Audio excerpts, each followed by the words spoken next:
Ministria e Mbrojtjes ka bërë bilancin lidhur me situatën e zjarreve gjatë 24 orëve të fundit. Sipas Ministrisë së Mbrojtjes janë raportuar në total 31 vatra zjarri, nga të cilat 3 mbeten aktive dhe 6 janë në mbikëqyrje.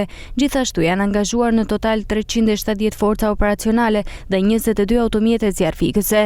Forcat e armatosura kanë mbështetur operacionet me 70 efektiv, një automjet zjarrfikës, një eskavator të rënd me zinxhir dhe 3 helikopter.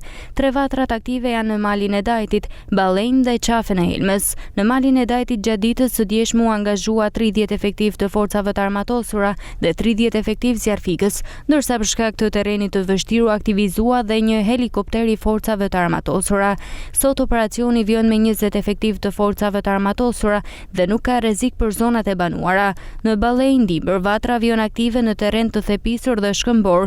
Për ndërhyrjen janë angazhuar 5 forca të ADZM-s Dibër, ndërsa nuk paraqitet rrezik për zonat e banuara. Në Qafën e Helmës Bulqiz, vatra vjen aktive dhe mbahet nën monitorim nga 4 efektiv të MSZ-s Bulqiz, gjithashtu pa rrezik për zonat e banuara. Agjencia Kombëtare e Mbrojtjes Civile vjen të ndjek në mënyrë të pandërprerë situatën në të gjithë territorin e vendit, në koordinim të ngushtë me prefekturat, bashkitë dhe të gjitha strukturat e sistemit të mbrojtjes civile.